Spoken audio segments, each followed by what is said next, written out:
Okay, let's start. So I'm indeed Dave Singelée. I'm a professor here at KU Leuven and specialized in IoT, in Internet of Things security. Now today we're not going to focus on IoT security, but more on, to move this a little bit, on network security and more specifically on wireless security, on protocols for wireless security. And there's many things to say about wireless security, so I'm going to focus on a few topics. I've selected a few. So first, I will have a quite large introduction about attacker models, about typical attacks in a wireless setting. Then I will focus on key management, so there is a slight relation with the previous talk, but I will also give a few other insights on key management, which is an important problem in any system, and particularly also in wireless. And then the last part is about Wi-Fi security. So I will give an overview of some key aspects of how Wi-Fi just works. I'm not sure if I will be able to cover everything in time, but we'll see how far we get. So first, attacker models. And why do I start with attacker models? In security, as security researchers, we always start with attacker models. Security is not something absolute, it's always something relative to an attacker model. We always define, okay, we have this and this type of attacker in mind, these are the capabilities, and given such an attacker, we then try to design something that is resistance against such an attacker. So it's always important to have a correct attacker model. If you make your attacker model way too strong, you will get with something completely unusable that's way too expensive to use. On the other hand, if you just assume that attacker can almost do nothing, you will have a very false sense of security. You will think like, oh, we are perfectly safe against this type of attacker, while in reality, your reference is not correct. Your attacker can do much more than you assumed so, and again, you will not be secure. So let's look at attacker models for wireless security. So you might think at first sight, okay, if you have a wireless system, wireless communication, and somebody wants to attack such a system, this is maybe not so easy to do because you have to communicate wirelessly to your victim, to the thing you want to attack. In reality, this is actually not that hard. Of course, you can build your own attacking device. That's perfectly possible. But what you can also do, and that's something we often see, is that just as an attacker, you just use an existing device that's already able to communicate over the wireless network, and you just modify the firmware such that it does your attack. Or something else, and that's something you see here on the slides, something we as security researchers in wireless like to use a lot is what we call software-defined radio. So this is something like this, just a small box, not too large, and you can just completely program this device like, okay, you have to work on this frequency, you have to this modulation scheme, you can sort of in software define how it should work on the wireless network. And so this is a very interesting device that you see many wireless attacks, researchers really use this as something very easy. It's also quite cheap. So the left one is just, I think, 60 euro or something. The right one is a bit more expensive, but still, it's not impossible to buy. It's, I think, 1,000 something or 2,000 at most. So it's not very cheap, but still not very expensive either. And this is a very powerful tool to attack something wireless. The second thing, and that's maybe even more important, as an attacker, you have full control over your device, meaning you also have full control over the type of antenna you use. And this is something that people often underestimate. They think like, oh, we have a wireless system, and by example, Bluetooth, it will communicate over a few meters. So an attacker also has to be within a few meters to attack my Bluetooth connection. This is completely wrong. An attacker can use a much stronger, more sophisticated antenna than your normal device. And when I explain this, I always show this picture. This is already a very old picture. It's already, I think, from the 2000s something, so it's already very old.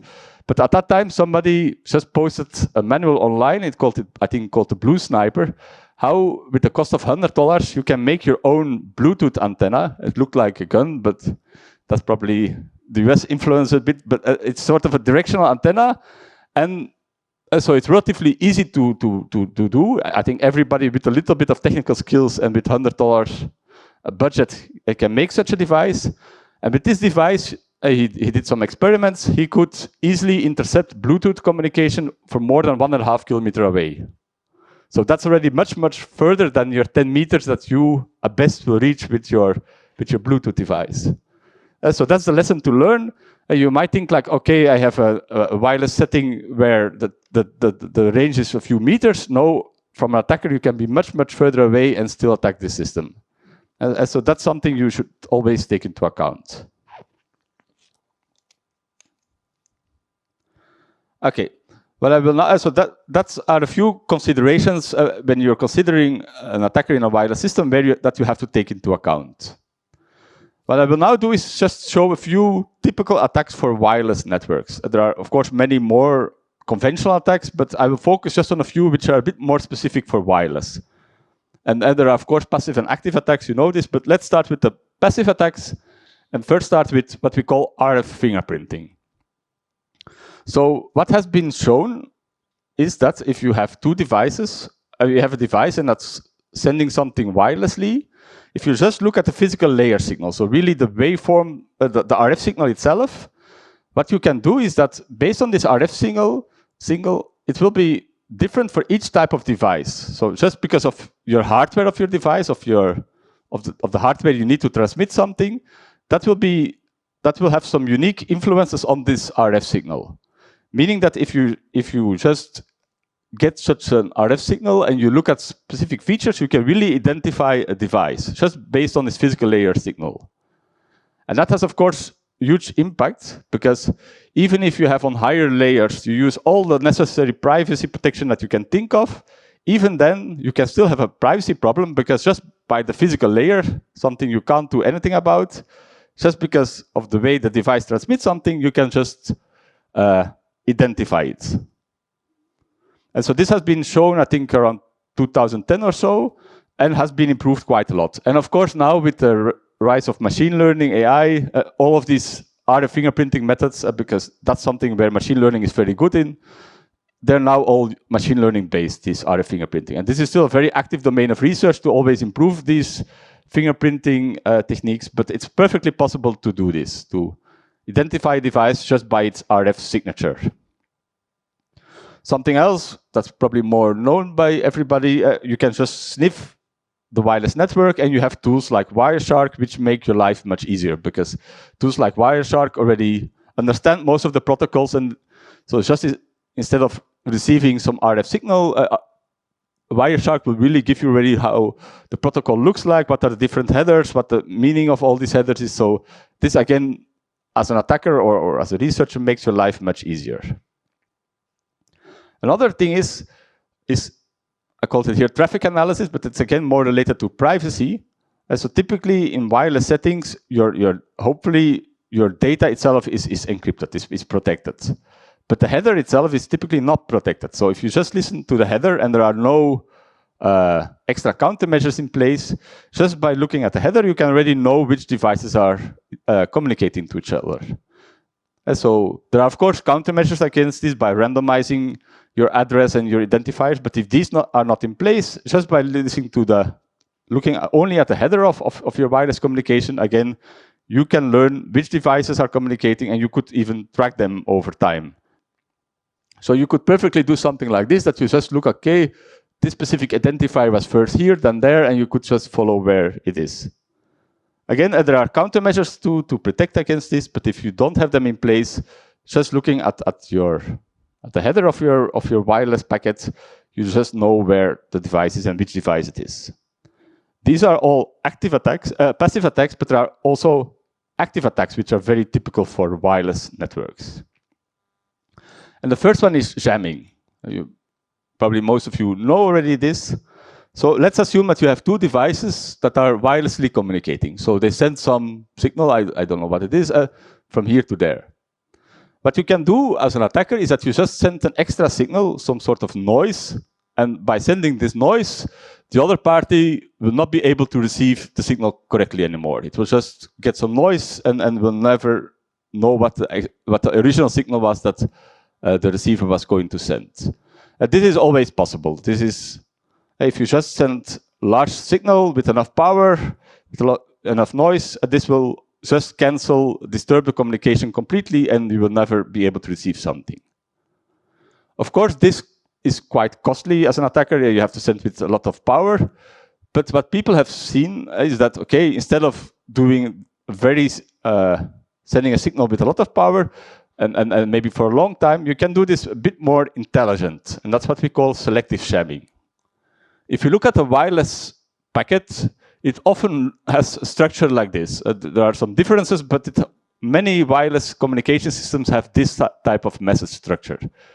You always start with something to sort of indicate, like, this is a new packet that I'm going to send. It has some sort of preamble, some fixed sequence of bits, some starter frame, but to indicate, like, okay, here is a new packet I'm going to send. So as an attacker, if you just disturb only this part, that's already enough to completely jam the signal. Because if you just disturb this part, the receiver is looking for this, waiting for receiving something like this to know, okay, this is a new packet, I should inspect and see if it's intended for me. But if this is disturbed, the receiver will never know that there is a new packet. And so this is much more efficient way of shamming a signal. You only need to sort of disturb a very small portion of your signal. And so this is, again, a typical wireless attack. Another one is called the relay attack. So we're already in day 4 of the course, so you already have seen authentication protocols, challenge response protocols. They're very popular to authenticate. You have a prover and a verifier, you send a challenge, the prover computes a response using a key and the challenge and sends the response back. And then you know, okay, this is the correct prover, I'm sure it is the correct one. And so while challenge response protocols are used very widely and also in wireless settings. By example, if I do a mobile payment, a contactless payment, by example, this is a challenge response protocol. Or if I open the car, with the key fob, I try to open my car, again, there is an authentication protocol taking place, and this is typically a challenge response protocol. So why am I mentioning these challenge response protocols is because in wireless systems, there is often an implicit assumption. We're assuming in many cases that the prover and the verifier are, or if they perform such a protocol, they are close enough to each other. And otherwise, if they would be too far, they couldn't communicate to each other and no protocol would be executed. And this has quite important implications, this assumption, because many of these challenge response protocols, you authenticate, and if you're successfully authenticated, something happens. By example, if I do my contactless payment, if this is succeeded, I do actually a payment. If my key fob, if the protocol finishes correctly, my car will open. And so what happens if the prover and the verifier communicate to each other but are not close to each other? That's what we call a relay attack. And this has already been studied in cryptography for a very long time, and initially was called the chess grandmaster problem. And let's look at this problem. And you will see in a while why this is very relevant. So let's assume that we have two experts in chess, two chess grandmasters, and you have in the middle two people who are very dumb. They even don't know any rule of chess. They even don't know how to play chess. But still, the challenge is that this one has to play against this one against this one, and we want that at least one of them beats the chess grandmaster, or that both of them draw. But they even don't understand chess. Does anybody has an idea of how they should do this?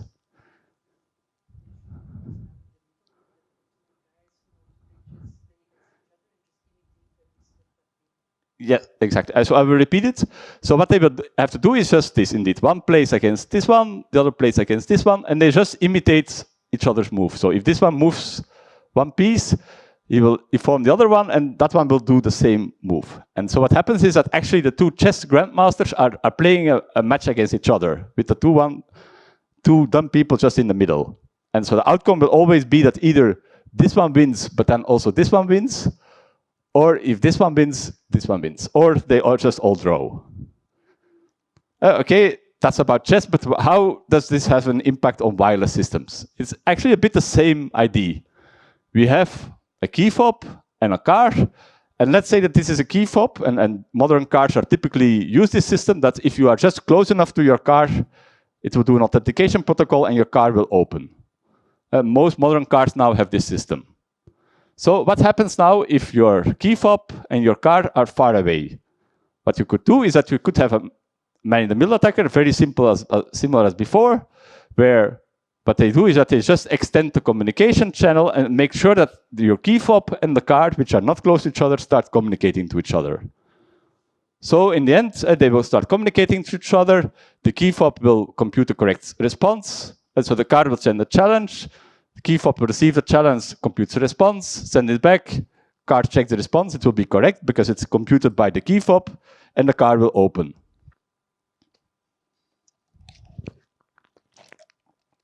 So that's what we call a relay attack. And you might think, okay, this is a sort of theoretical setup, but it actually has been shown in practice. So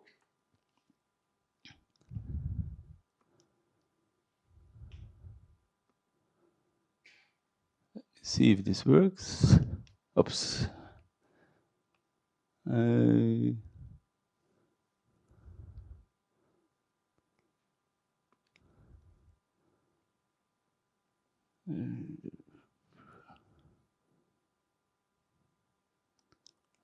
Like this, okay.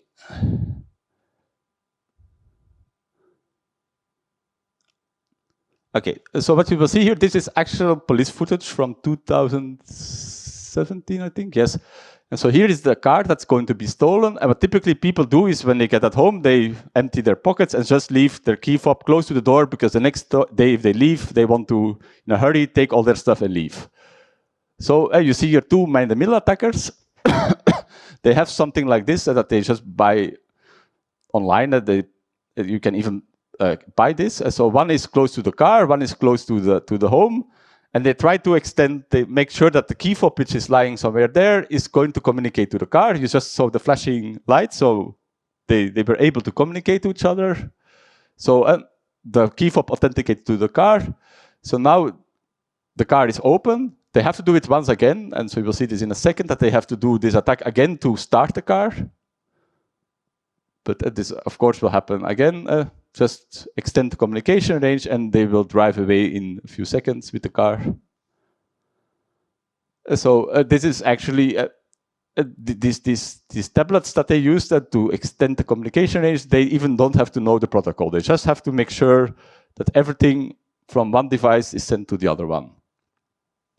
So this is a relay attack. And so this was one of the first times this was shown to be done in practice. But now this is a quite common threat. I already have shown this video in many presentations, and often somebody in the audience said, oh, my car was stolen like this, or my neighbor's car was stolen like this. So it's not something uncommon. This is really, if you have such a system where you can open the car with your key fob just in your pocket, then that's something you really have to think about. And the official recommendation from the police is to just put it somewhere in a metal bucket, your key fob, or not close to the door.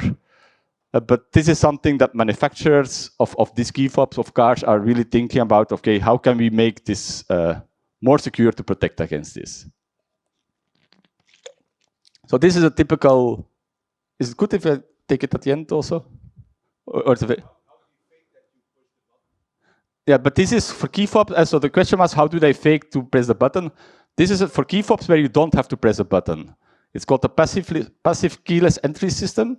So it's just a key, sort of something you put in your pocket, like a card or a key, and you just are close to the car, you touch the door handle, and then something happens. So there is no pressing of the key anymore. And the reason why they made this is because people are too lazy to press a button. So now modern cars, you don't have to press a button anymore. You just have to put something in your pocket and you can open the car. And you also don't have to lock it, indeed. Indeed, that's a very good remark indeed. So also if you leave, you just leave and the car will close because you're not close anymore to the car.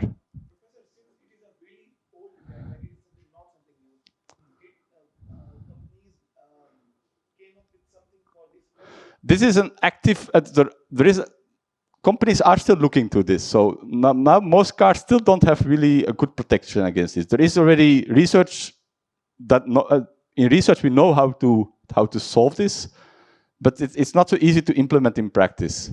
It's called with distance bounding protocols. So there are ways to solve this, but it's not so easy to do.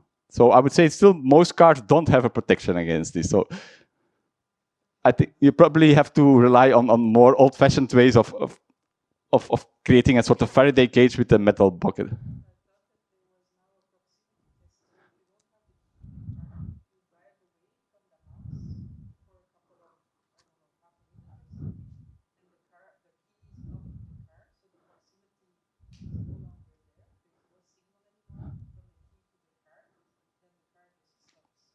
So there are some proximity checks indeed, but they're typically not very strong. But indeed, I don't know if they really can stop the car because that's a safety issue. Let's say something happened or this communication not going well.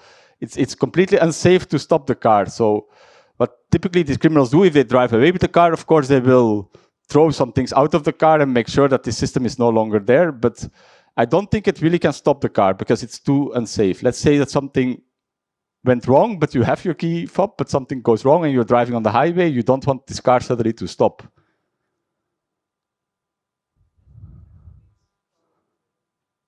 I don't think it's the case. But so, yeah, indeed, I'm going to continue a little bit because... so maybe let's skip this slide because that's not so important. Let's go to the second part I want to discuss, key management.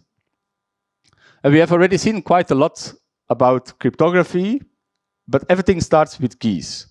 If you don't have keys, you can't do any protocol to secure your communication.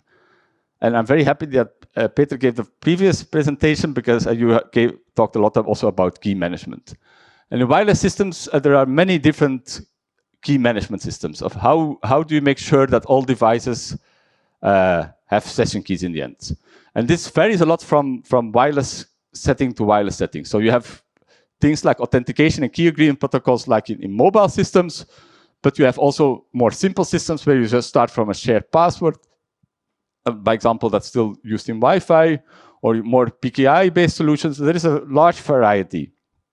And I will just discuss two ones which are, again, more specific for wireless. One, and that's by example, often used in sensor networks in ZigBee. This was also popular. I don't know if they still use it in ZigBee. I'm doubting now. But the idea is that, let's say you have two devices, Alice and Bob, and they want to communicate with each other. You could say that, okay, I'm going to, and they only use symmetric key. That's an important requirement here. What you could do is that you just make sure that every device has a key with every other device, but that doesn't scale at all.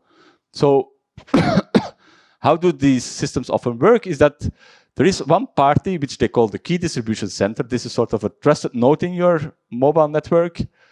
And each device just only shares a key with this key distribution center.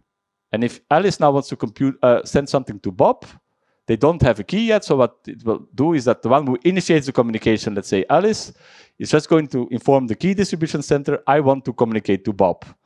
And then the key distribution center is just going to generate a secret key, a random key, and is going to securely transport it with the key that it shares with each of the parties. Individually, it will share it to Alice, will share it to Bob, and both parties then know this session key and can use it to start communicating to each other.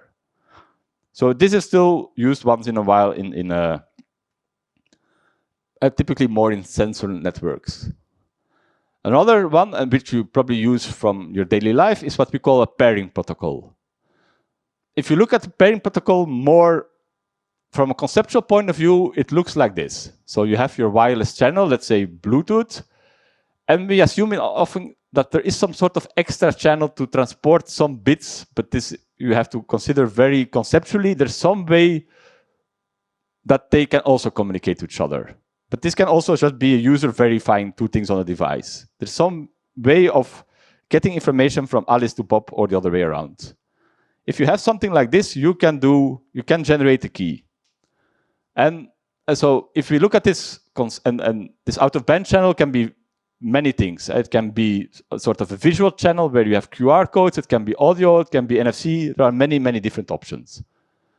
But if this channel is private, meaning that we know that an attacker can't read anything which is sent over this channel, then what you can do is that you just transport the key over this channel and then they have a shared key. Or you can do things like password authenticated key exchange protocols, PAKE.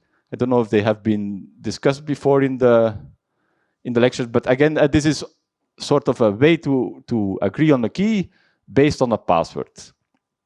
If it's a public authenticated channel, meaning that you are sure that an attacker can't send anything on this channel, it can't influence things that are being sent, then you can just do a Diffie-Hellman protocol and authenticate the keys over this out-of-band channel. So this is, from a very theoretical, conceptual view, how you can do pairing. But let's look a little bit more in practice. So if you want to make a pairing protocol, let's say for Bluetooth, you always have to take 3 things into account. First of all, security. In the end, you want to make sure that the 2 devices you want to pair to each other have a key and that nobody else has this key. And so this is quite obvious. But you also want to have usability. You want to be sure that if you want pairing protocols and you want to use it for commercial off-the-shelf devices, you don't want that your user first has to have a PhD in security before they can execute a pairing protocol. So you want to make it as easy as possible, as usable as possible. But also deployability is important.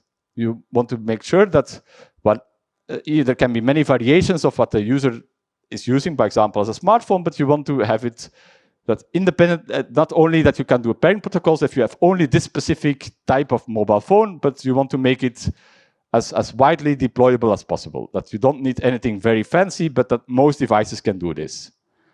And it's in reality not so easy to realize all these 3 requirements.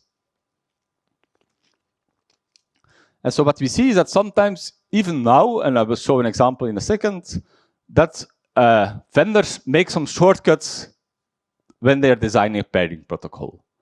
And the example I'm going to give is Google FastPair. Maybe many of you already use this.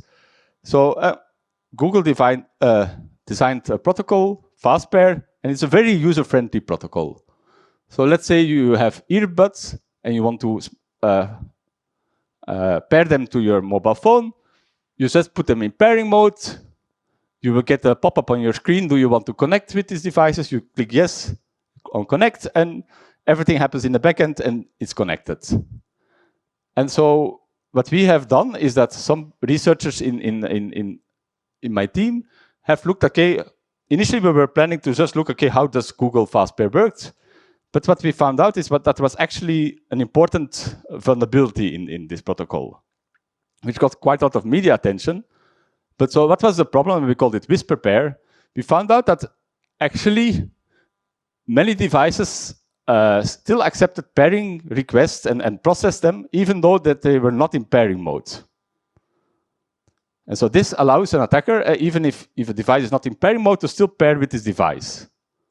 You might think, okay, yeah, do we really care? Because this had quite a lot of devices were vulnerable to this. Because Google FastPair is something very popular, so many devices support this. But you might think, is this so critical?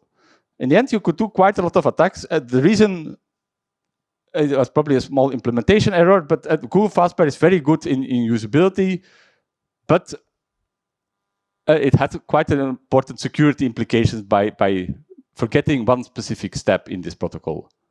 And so what you can do if you can pair to any device, let's say to earbuds, is, by example, if as attacker you pair to such a device, you could then play some arbitrary audio on the victim's device, which is, of course, not a very nice thing to do. Of course, but it can be worse. Let's say that your victim device, again, your earbuds also have a microphone.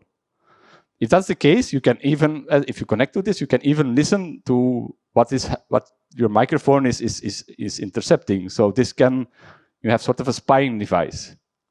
But even worse, and that was, in our opinion, the worst problem, is that when you first pair to a device, you can sort of connect it to your account. And you can then use something like Google Finds Hub to, by example, if you think like, oh, where did I put my earbuds?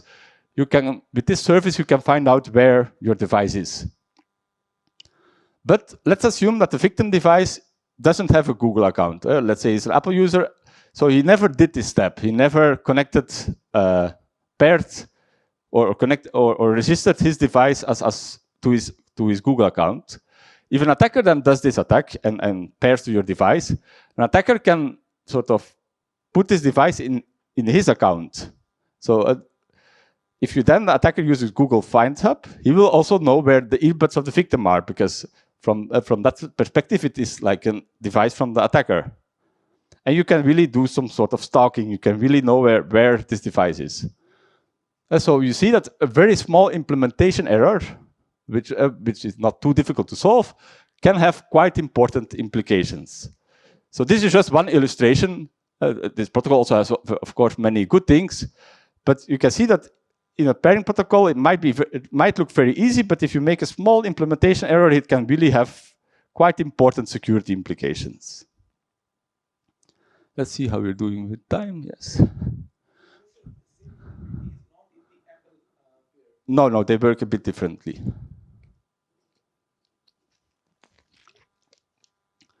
Okay, so this was a very long introduction. We have seen some attacks. We have looked at key management. I want to use the last half of my presentation to look at Wi-Fi security and give a bit of insights of how Wi-Fi exactly works.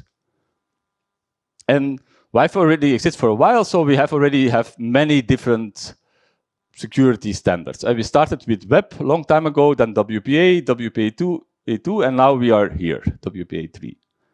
I don't have the time to go over all of them. In previous lectures I have done this, but now I'm going to skip these first two because they're no longer used and they're very, very insecure. If you still would see web, never use it because it has, I would say, zero security. It's completely broken.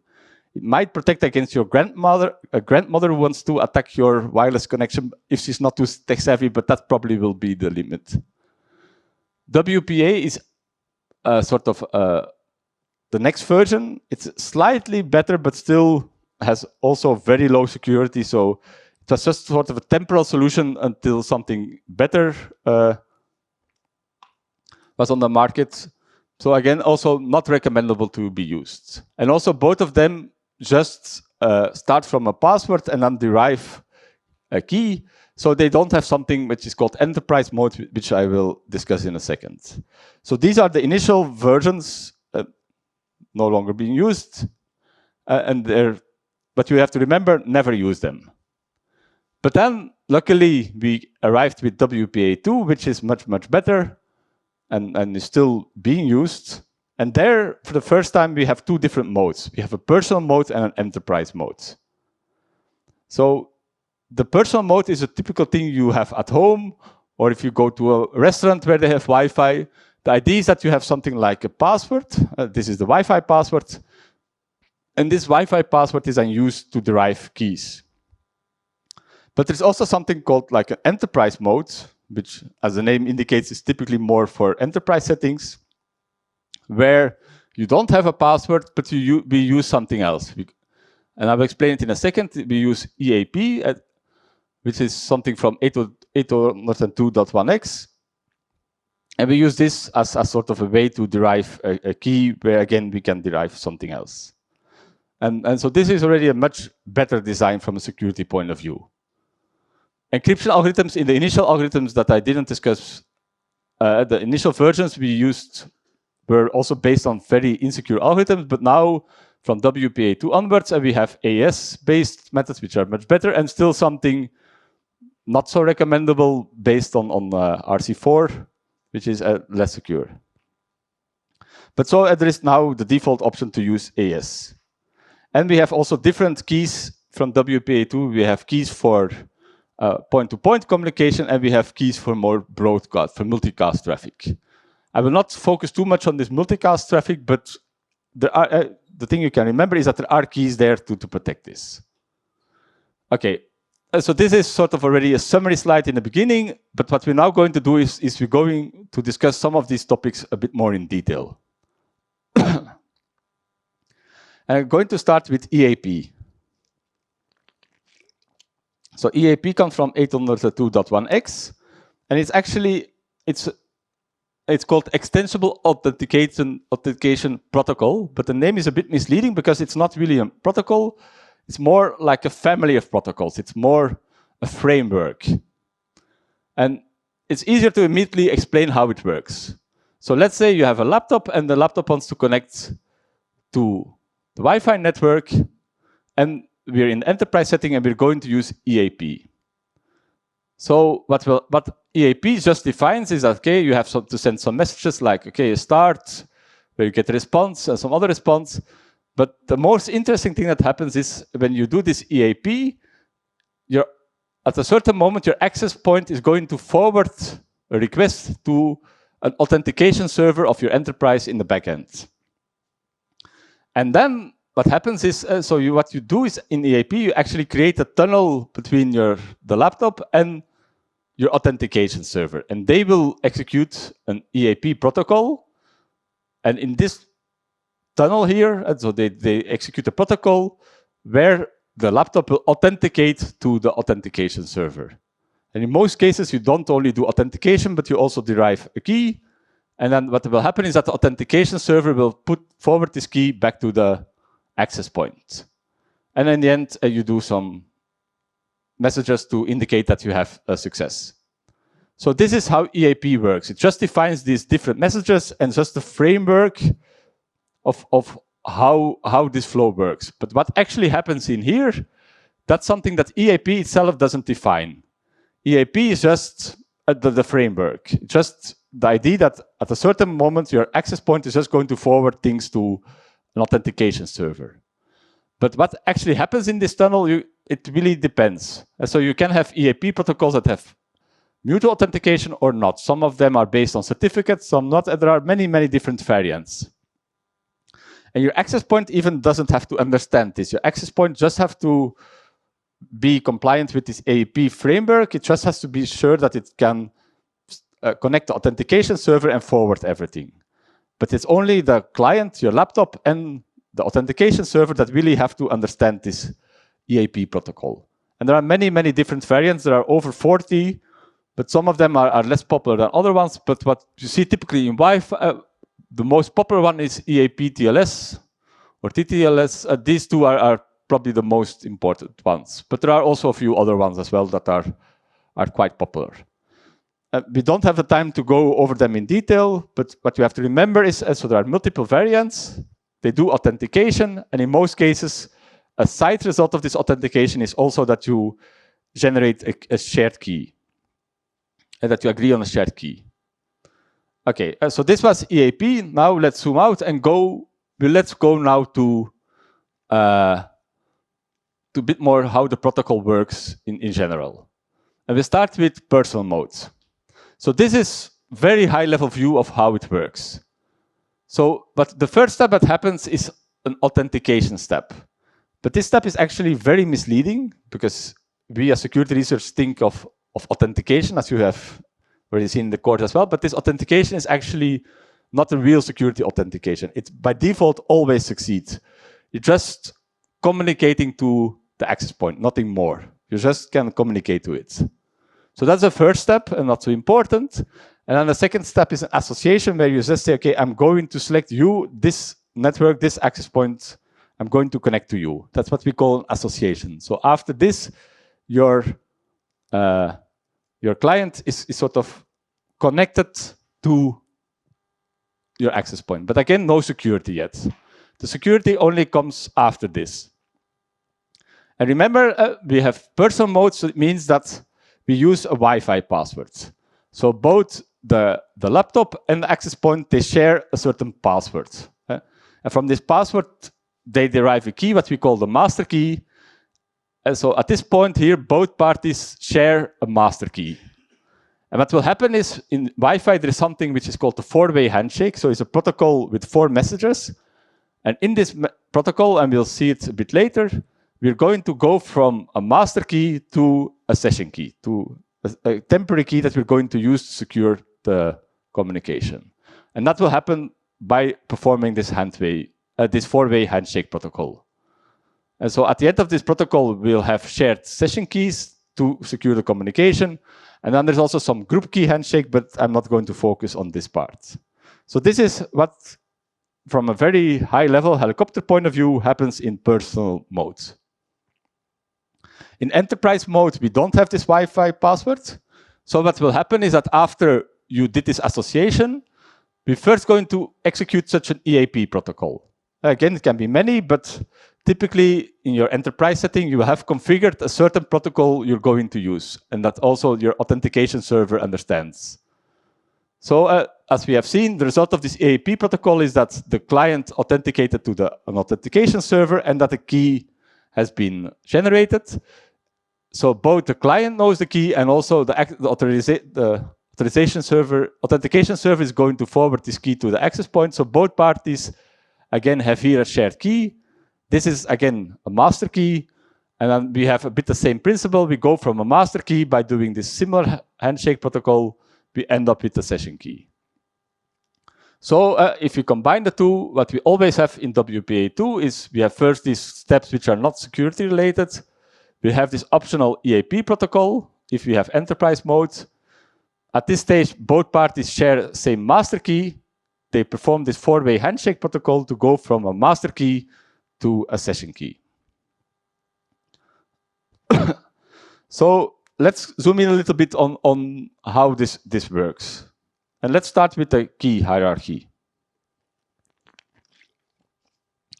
So what we have in Wi-Fi is that we have this master key. Either it's derived directly from the password or it's derived from the key that comes out of your EAP methods. This master key consists of two parts, a group part for group keys and a pairwise for point-to-point communication. I'll focus only on this part. We do the four-way handshake protocol, and after this result of this protocol, we'll have temporary keys as well as session keys. How they work, so you start from a master key, you do the protocol that I'm going to show in a second, and you derive keys. And these keys are, what we use as input to compute these keys is your master key, some protocol nonces you will see in a second where they come from, and the MAC address of both parties. And the end will be a pairwise key, which consists of three parts. A confirmation key, which is used to authenticate the rest of the messages in the four-way handshake protocol. A key encryption key to use to transport other keys, and a temporal key, and this is really the key that is used to secure your Wi-Fi traffic. And then later there's this group keying where you protect. With this key, you sort of securely transport the group key to the other parties. But again, I will discard that part. So now let's zoom in a little bit. So this is what happens in this four-way handshake protocol. You go from your master key to this pairwise key that consists of three parts. So how does this four-way handshake protocol now works? That will be the thing I will be showing next, but I will immediately show this and immediately also present an attack on it at the same time. So what I'm going to present is the crack attacks, and you will see in a second what they are. And these are attacks that are discovered by one of my colleagues, Matty van Hoof, also at KU Leuven here, who found an important flaw in the Wi-Fi, in this four-way handshake protocol. But let's zoom in now what happens here. So there are four messages. So what happens is the access point is the one who's going to send the first message. So it sends a message. It contains a replay counter, so just a counter that is increasing. And it contains a protocol nonce. So a random number, usually a number you only use once, generated by the access point. What happens is the client will also generate a nonce. And as I said, combining these two nonces with the master key and with the MAC addresses of both sides, you can compute a session key. So the client can already do it at this stage. It sends message to the other party. The other party now also has both nonces and can do the same. So after step 2, they already know, both parties know the session key. And then you have message 3 and 4, where you increase the replay counter by 1. A group key is being transported, but we ignore this. So this is just for key confirmation, protected with this MAC. After this thing, what they will do is that they now are, here we derive the session key, here we're really going to start using it. So here they're going to start using the key to encrypt all the traffic. So meaning that after this step, they sort of reset encryption. I will explain in a second what I mean by this. But then here now encryption is ready and everything is now going to be secured over this link to send really your data over your wireless, over your Wi-Fi link. So what do I mean by reset encryption?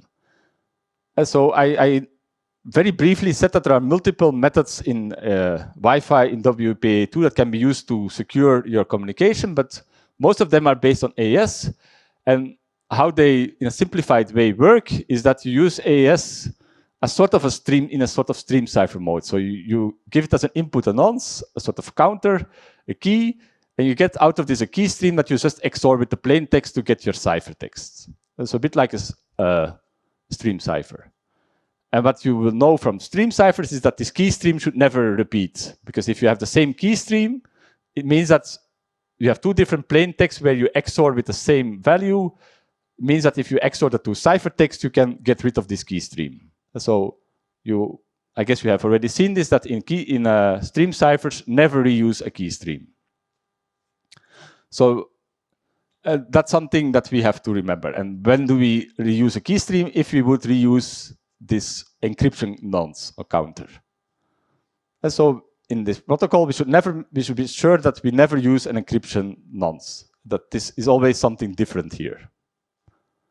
And when I say reset encryption, it means that we put this counter to 0 and we start generating key streams and start encrypting data. Okay, so back to our protocol. We have these 4 steps, and after these 4 steps, we put the encryption nonce. And so it's maybe a bit confusing because there are 2 nonces. We have the protocol nonces here, which are random values we use for generating keys. That are not the nonces I'm talking about. This is really a sort of counter we use in our AES to start generating key streams. And we set it here to 0, and then we generate the first key stream, XOR, increase it with 1, encrypt, and so on and so on. So this is what happens here. And this four-way handshake protocol has already been proven to be secure. And so there was a lot of confidence in this protocol. It was already used for a long time. That this protocol is very secure. But I showed you in the beginning that there were attacks being discovered. This is a good example. So it has been proven secure, but nobody thought of one specific case, namely the case that what happens if something goes wrong and you have to reinstall a key. This was something that was never being considered, neither by the standard nor by the security proof of this protocol. And it turned out that if something goes wrong and a key had to be reinstalled, that there were some security issues appearing here.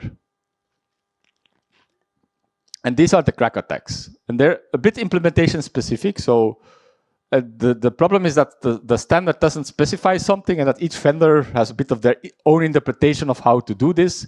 And in many cases, this was not secure. So what happens?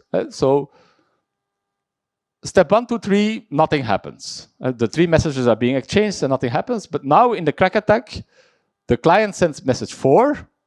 And we know after it sent message 4, it will do automatically start using the session key and put the encryption nonce to 0.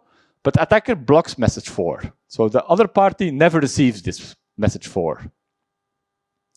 But still, the client doesn't know this, so it has sent message 4. It knows after message 4, I have to do this, set the encryption nonce to 0 and start using my encryption key.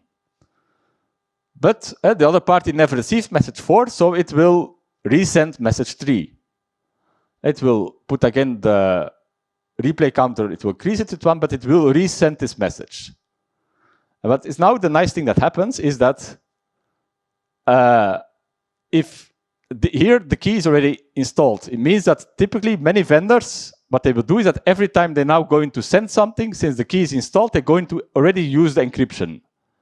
And so many vendors, in many implementations of vendors, what will happen is that this client will resend message 4 because it will receive message 3, knows if I received message 3, I have to send message 4. But it's going to send this encrypted. It's already going to use an encryption nonce put to 1 and a counter to 1 and encrypt this message 4. But what happens is after we set message 4, we reset the nonce to 0 and we start using the encryption key.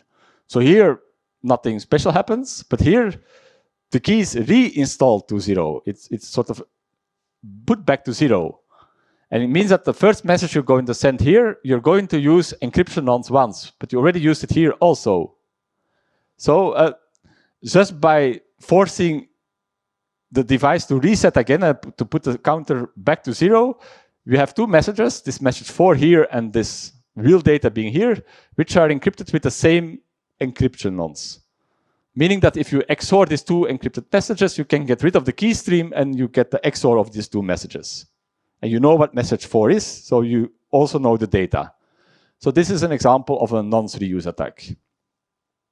And the reason that this attack was possible is just because nobody ever considered the possibility or really specified how to deal with the situation. What happens if one message is not received and you sort of reset message 3 and everything happens again? So most vendors did it like this, that they encrypted this message 4, some didn't, and then you didn't have a vulnerability. But in most cases, this happened, and you had this nonce reuse problem. So,